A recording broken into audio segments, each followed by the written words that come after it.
So welcome today to everyone. Good morning from the West Coast and good afternoon to everyone else. This is Jamie Singer, and today is the second in our webinar series, Beyond the Bell webinars. Today focuses on staff development and where to start.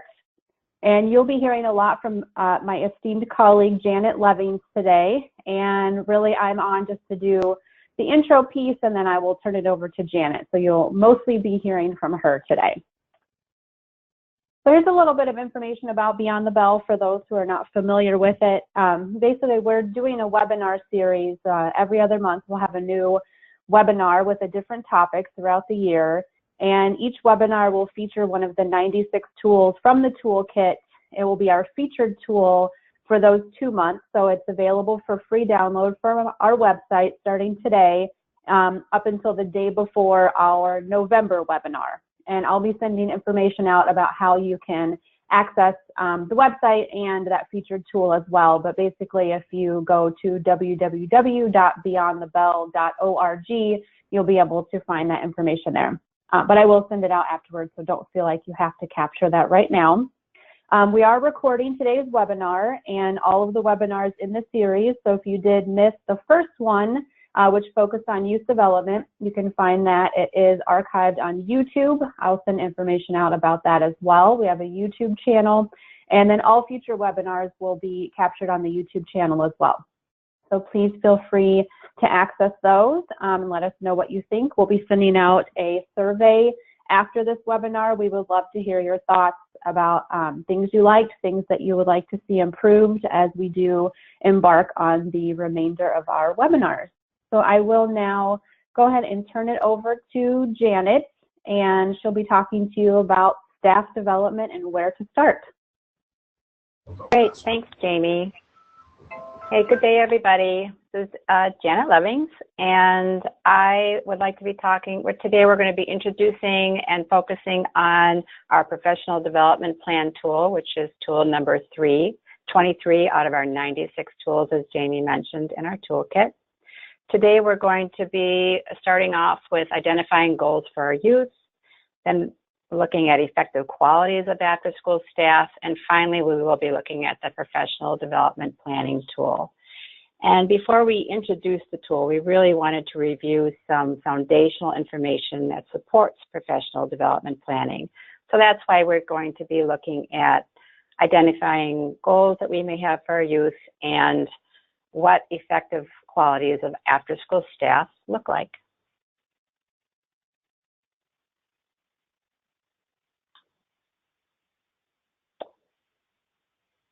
So goals for youth and after school. So why are we identifying goals for our youth? As I just stated, before identifying staff developmental needs, we need to identify what outcomes we want for our youth.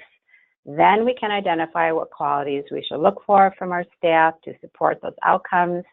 And finally, we can focus on staff strengths and areas for growth and look at what strategies and different resources that can be employed and used to help move them forward. So strong after-school programs promote young people's ability to develop independent thinking. Youth work focuses directly on the needs and the interests of, we really want to be looking at the complete young person. After school's main agenda is to support and encourage young people toward the future, or a young person towards the future of his or her choosing. So what goals might we have for our youth? To participate and succeed in education, at least until the age of 18. To take part in activities that contribute to their resilience and the social and emotional skills that they need for school and for life. To be emotionally and physically healthy and able to cope with the demands of adolescence and becoming an adult. To be ready to enter the workforce or continuing education.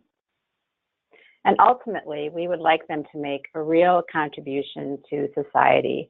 So these are overarching goals that can be applied to any program, but you may also have some different goals that you have for your specific youth. So therefore, what we really want is a rich source of after-school opportunities that offers a fun, engaging, and different types of development and support for our youth. So effective qualities of after-school staff. So keeping in mind first the goals that you have for the youth in your after-school program. What are the must-have qualities for your staff?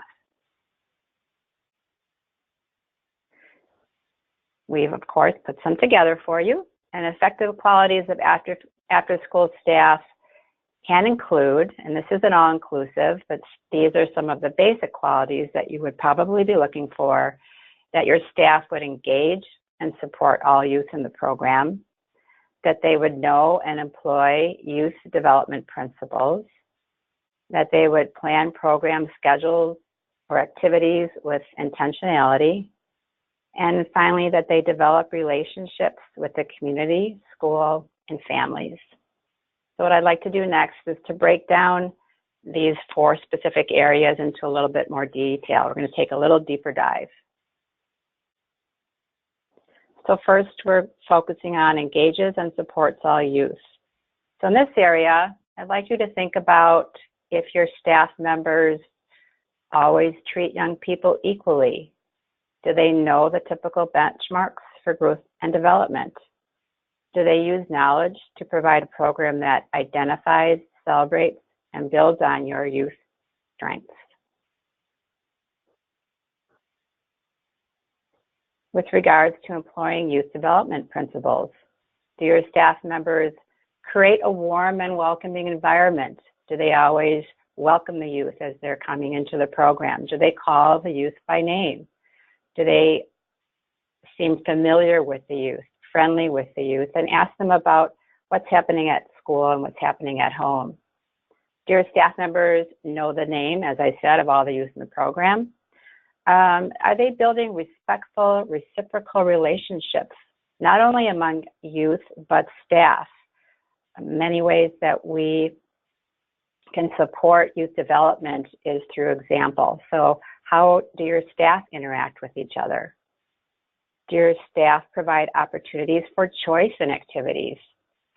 Do you provide surveys for youth? Do you have town hall meetings where you talk to the youth about what they're enjoying, what they like to be doing? Also, do you provide opportunities for youth voice and authentic decision making, not only with regards to what activities they're doing, but within the activities that they're doing? So these are some youth development principles and some elements that you should look for with your staff with regards to employing strong youth development principles. Plan to program, schedule, and activities intentionally. We're going to look at this a little bit deeper as well. So do your staff members use program planning tools to plan activities in advance? Or are they coming to the program not quite prepared? They're not quite sure what they're supposed to do. If you supply the activities for them, are they aware of the activity in full? Have they studied the activity? Do they know where the resources are and the tools are that they need for the day? Do your staff members plan activities by using student data to inform topics and age-appropriate activities that reinforce learning? Do your staff members plan activities in consideration of the principles of SAFE, sequenced, active, focused, and explicit? And we'll be going into more detail shortly.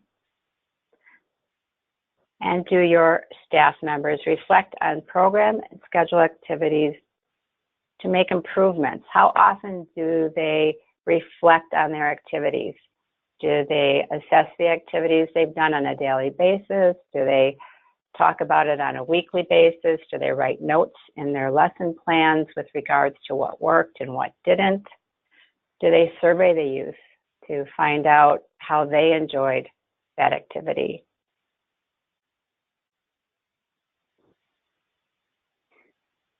With regards to intentional skill building, Research has identified 4 common elements in after-school and expanded learning programs that are most effective in developing skills. These safe elements and characteristics include the following. Activities are sequenced, learning is active, activities are focused on developing personal and social skills, and activities explicitly target specific skills and outcomes. So if you think about any activity that you're engaged in, especially a learning activity, an activity where there's an expected outcome, what is that expected outcome? It really helps the learner to know what they're shooting for, what they're focusing on during the day, what they're focusing on during that hour. It really supports learning if youth are aware of what is the target or what's the focus of that skill of that activity.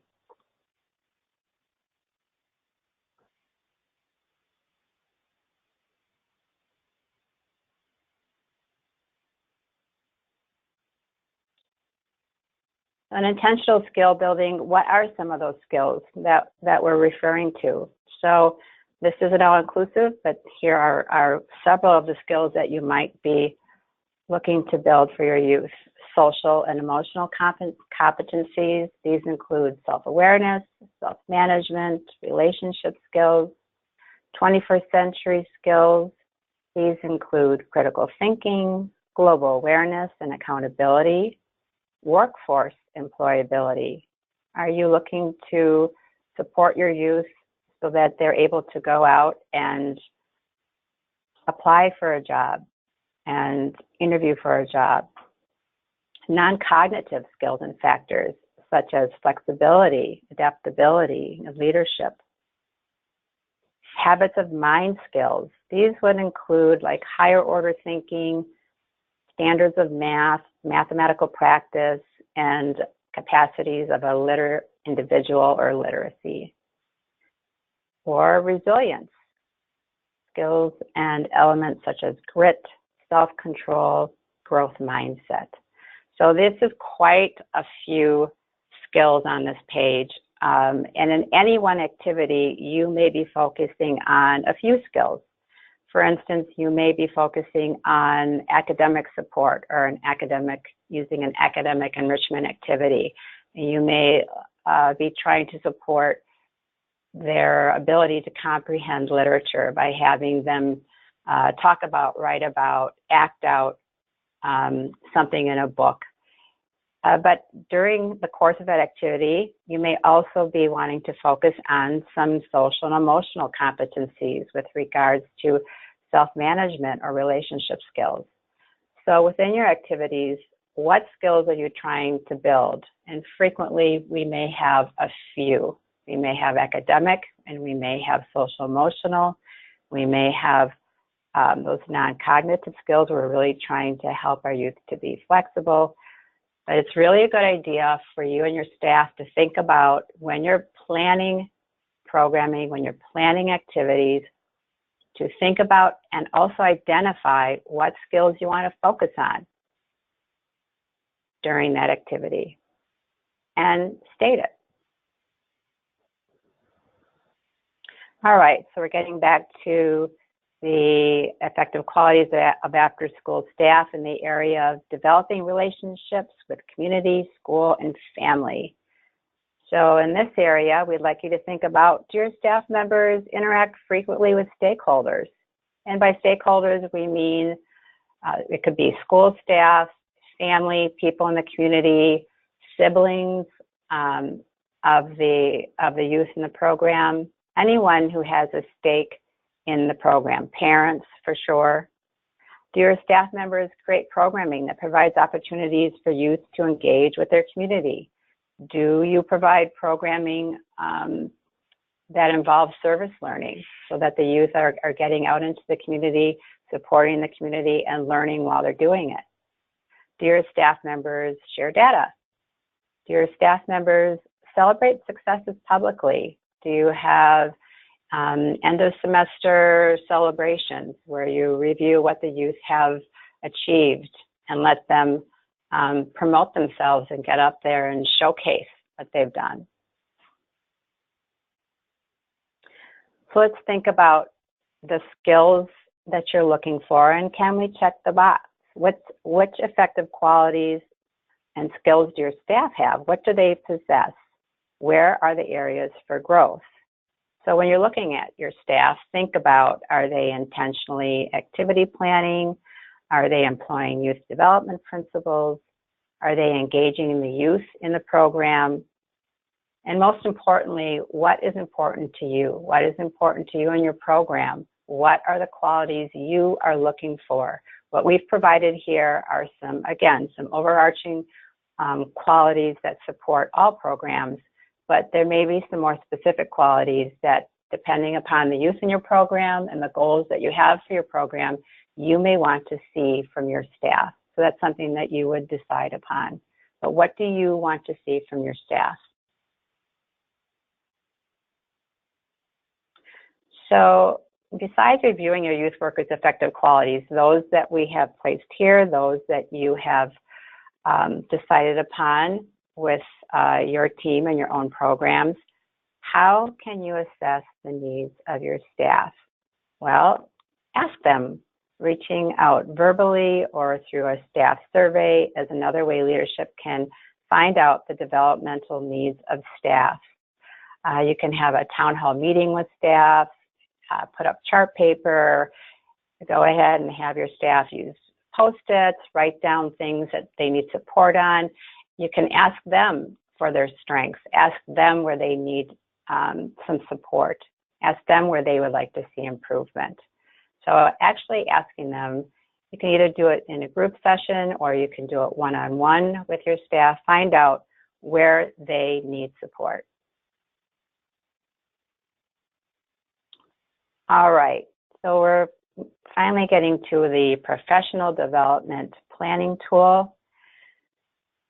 And this is tool number 23, and it can be used to develop professional goals and strategies to achieve those goals.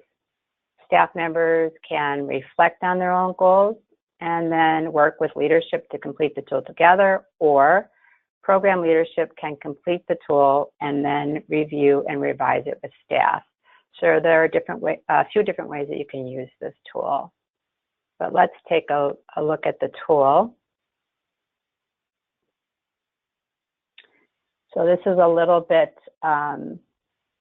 difficult to read, but basically the top part of the tool is telling you how you can use it. It's telling you a little bit about what does professional development mean. It's an umbrella name for the variety of learning opportunities staff members can engage in as part of their job. Prioritizing high quality, consistent, and responsive professional development will develop the capacity of staff members to implement your quality activities in your program. And the directions just really lay out how you can use the tool. You can use it, you can encourage staff to reflect on their possible performance and development goals, or program leadership, as we said, can complete this form for staff members and then review it later. And it's up to you how often you might want to use this tool. Do you want to look at it at the beginning of the year, and then the middle of the year, and then again at the end of the year? See where your staff feel they're, look at benchmarks for your staff. You've got to decide for your program what's best for you. If you use this tool to help support professional development within your staff, how are you going to use the tool, and how often are you going to use the tool?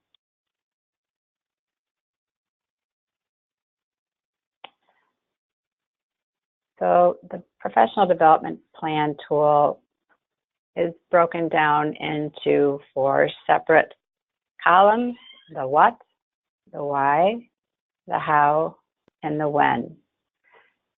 So it's up to you to decide how many developmental goals would you like to focus on.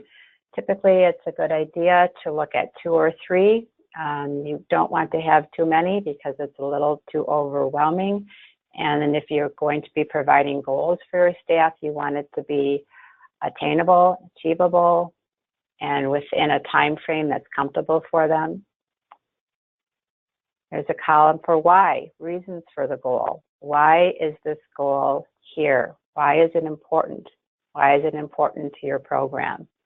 You might have a goal of supporting youth development, and perhaps you've seen that a staff member doesn't know all the names of all the youth, and you'd like them to interact a little bit more with the youth, get to know them on a little bit more personally. The reason for the goal is important, so the staff understands why that's important. Why are these youth development principles important? How? Strategies and resources to achieve the goal. So when you are working with staff, it's really important that you help them come up with strategies and resources to achieve the goal. They may have some on their own. It's perfectly acceptable to ask a staff member, how would you like to work towards achieving this goal? But they also need some support from you. So if there are some goals that you would like your staff to achieve, it's also important for you to have some resources or ideas to help them get there. And then when? What is your target date? Again, it needs to be achievable. You need to be able to, they need to be able to have enough time, something that's comfortable for the both of you. You want staff to be focused on achieving their goals, but you want them to have the resources and the time to be able to do it. So again, this tool can be used, you can fill it out or you can fill it out with your staff. You can work together on developmental goals. You might want to prioritize the goals. Number one might be the thing that you and your staff member feels is the most important and the goal to really focus on, so that they're aware that this goal is, they'd like to hopefully achieve this goal first.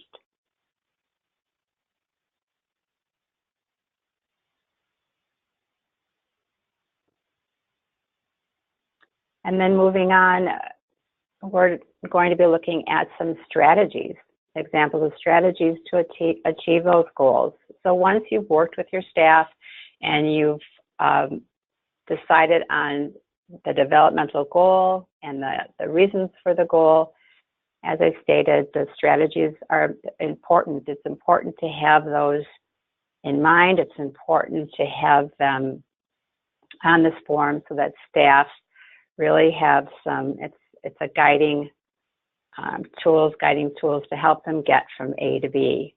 So examples of some strategies to achieve those goals that have been developed for them are to attend professional development offerings that focus on your area of interest or need. You may ask them to meet with colleagues to discuss best practices and strategies. They might want to subscribe to a newsletter or an online resource, such as Y for Y, which is U for Youth. And that is an online resource put out by the U.S. Department of Education, and it has quite a bit of information that would be helpful towards, it's for after-school practitioners. Another strategy, you say one of your goals was for your staff to be more involved with stakeholders. So a strategy could be as simple as placing a positive call to home to 3 families each week, or to greet youth by name as they enter the program. If you'd also like your staff to engage and with the community at large, you might ask them to plan and or facilitate one service learning activity each semester for the youth. So this is the place where you can really get detailed about what your staff can do to achieve their goals. It's really helpful if you work on this together. Whenever we're looking to improve staff, to have them be a co-author of a professional development plan is typically a good idea. So whether you're writing it and then reviewing it with them and making adjustments, or you're having them write it and then you review it, or you do the whole professional development plan together, having staff be involved in the process is very important. So if they agree and buy into the goal and the strategies, then their opportunity for success is quite a bit higher. So they need to feel comfortable with the strategy, and they need to feel that it's obtainable as well. So that is the end of our webinar. We hope that you found it helpful and that this professional development plan tool can be used in your program to help you guide your staff to becoming a more effective after-school practitioner. Jamie, do you have anything to add? I was just going to say thank you, and everyone can be on the lookout for the follow-up information. We'll be sending out a link to an online survey. We would love to have your feedback, and then I'll also be sending information about how you can access the featured tool on the website, as well as the recording of this webinar and previous webinars and all future webinars. So thank you again, Janet, for the great information. Thanks so much, everyone, for joining us today. It was great seeing you all online, and hopefully we'll see you all again soon. Okay, thanks, everyone.